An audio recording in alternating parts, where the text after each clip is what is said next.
We just witnessed the craziest free agency in recent memory. It's as simple as that. I'm not exaggerating. I promise it's not clickbait. I have good reason to think so. We've seen some completely unusual behavior from the GMs who participate in the party every year. Decisions that some fan bases have not been able to explain, even trying to understand them days after they happened. And all of this has been because of a single change that has turned the league upside down. Let me explain. Have you heard about the new CBA? Yes, that agreement that the players' union and franchise owners agreed to just a year ago. Well, that deal has destroyed free agency as we knew it. I mean, everything is still the same, right? At least regarding the process. Teams bid on players and they choose the best offer. But the reality is that everything has changed with the insertion of two apron that has caused a series of disadvantages for teams that go over a certain threshold. Previously, this just meant a higher outlay by owners, who when they could afford it, took it on. Now, however, GMs fear this threshold because it is capable of wrecking the future of a franchise. Teams that stay in the second apron end up suffering a myriad of penalties that affect both the short term and long term. Not only can a team lose part of its draft rights going forward, including first round picks, but there are also numerous repercussions both in free agency and in terms of making trades. In short, not only is it not advisable, but is also not affordable in almost any scenario. This has caused some franchises to take advantage of this factor, while others have suffered because of it. So, in this video, we will analyze the real winners and losers of this free agency, which has changed the NBA landscape for the upcoming season. The first franchise that has done particularly well is the Philadelphia 76ers. Daryl Mooney has been waiting for this moment for a long time. Last season's roster included many expiring contracts that have freed up space during this free agency,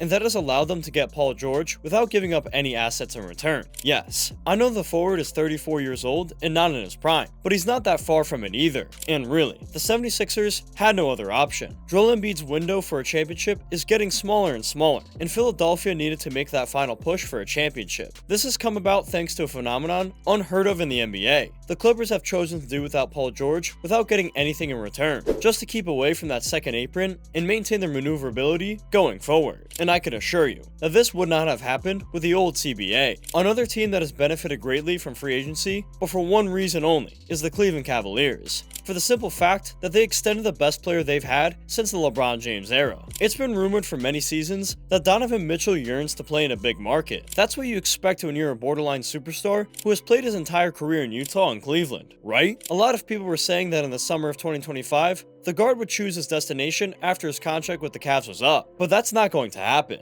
With this move, Cleveland wins for two reasons. The first is because they stay relevant. Having a player that many people would place in the top 10 in the NBA allows the Cavs to compete in the short term. But in a similar fashion to Paul George on the Thunder, this contract extension ensures that Cleveland can cash in on a haul of assets if they ever trade their superstar, an option that will surely have been considered by both parties before signing the contract. Other winners in free agency have been the Oklahoma City Thunder. Their pre-free agency work has also been incredible, as Sam Presti has acquired one of the best perimeter defenders in the league in Alex Caruso. But if that wasn't enough, they also managed to sign Isaiah Hartenstein in free agency. The Knicks center proved his defensive ability and underrated offensive impact last year. I know the Thunder overpaid for this deal, but that's absolutely irrelevant. First, because that contract could be vital in a future trade. And second, because if Oklahoma has anything, it's salary cap room to work with. Those are the benefits of having a team in which many players are still in their rookie contract window. And my last winners in the Western Conference are the Sacramento Kings, for the simple reason that they were able to land a former superstar like DeMar DeRozan in a sign and trade. Just 3 seasons ago, when Lonzo Ball had not yet been injured, DeMar was in the race for MVP. And although the evolution of the game has not benefited him as the mid-range assassin that he is, it is clear that the wing is still an excellent scorer.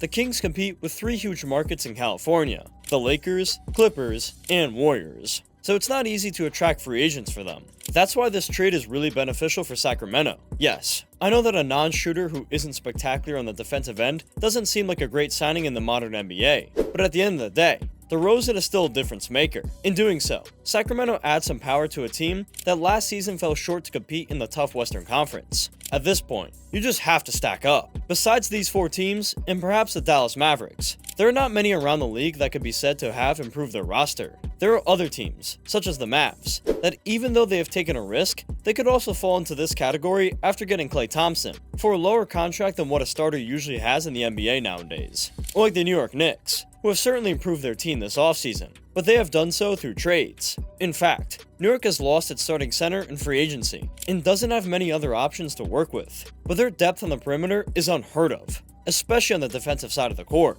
Just as some franchises have gained talent, others have lost it. We've talked about how the Los Angeles Clippers opted to let Paul George walk to avoid the second apron, but the truth is that they could be considered one of the losers of free agency. Despite reports, it is still unclear whether the Warriors offered Jonathan Kuminga in a potential sign and trade for PG. It is clear that if they did and decided to reject the offer, they assumed that the roster this season may be insufficient to fight for the ring in the tough West. But on the other hand, losing draft rights on a team that is in its twilight years doesn't seem like a brilliant idea. However, somehow, Ballmer and company were forced to make this move. Another team that has lost some steam during the offseason for the second year in a row is the Denver Nuggets. The new CBA punished the team's rotation by dropping players like Bruce Brown in 2023, and this year, they even lost a starter in Contavious Caldwell-Pope. The shooting guard decided to go to the Orlando Magic as Denver, despite being able to match the offer, did not see the need to do so. Stanley Kroenke has always been an owner who watched his team spending and avoided going into luxury tax. And the fact that the Nuggets were champions in 2023 hasn't changed that. Now, Denver not only has to find a guard to back up Christian Braun, but they also have to find more bench pieces among the players who are still unsigned. Finally, we have to talk about the Golden State Warriors, the most powerful dynasty of the 21st century, that, as many experts predicted, we could say that it has come to an end. We never thought that Klay Thompson would play for any other team than the one in the Bay Area, but the Mavs made a better offer than Golden State. It seems that Mikey Dunleavy has made his efforts to attract a star to accompany Stephen Curry during his final seasons, but it has been impossible. Replacements as Buddy Hield or DeAnthony Melton might be enough to fill in for the efficiency of a post-prime Klay, but they also might not be. In fact, they have been two players who, either by performance or injuries, have barely been part of the Sixers' rotation during the playoffs. In addition to these franchises, there are many others that could be considered to have a rather unsatisfactory free agency. Teams like the Los Angeles Lakers or the Milwaukee Bucks had a series of goals for the offseason, and now that almost all the fish are sold, they have realized that they will have to work with a roster quite similar to last season. In the current state of the league, teams rise to the top very quickly. We have seen it with Minnesota, Oklahoma, and Indiana, and that means that the most established projects have to reinvent themselves to keep adding assets or to improve the roster. In this race, whoever doesn't move, loses. And some GMs have had many difficulties to do so for reasons related to the new CBA. This is just the beginning. Every season, these strange moves are going to become more common, but also GMs are going to learn how to structure salaries better to avoid these situations from happening in advance. However, this free agency is already more or less spread out, and those teams that have managed to strengthen their roster will try to prove that their decisions were the right ones during this month of July. However, those teams that have not been able to acquire new talent will also have the opportunity to prove that they have improved their cohesion. In the ever-changing game of the NBA, a contract that we now consider good can become terrible in a matter of months. And in the face of that, no GM can really do anything. Thanks for tuning in to our winners and losers of free agency week 1 video. It's been a whirlwind of moves and surprises, and we've covered it all. If you enjoyed this breakdown, don't forget to like, comment, and subscribe to stay updated with the latest insights and analysis from our channel. Click here to watch more of our videos, and until next time, stay tuned and stay informed.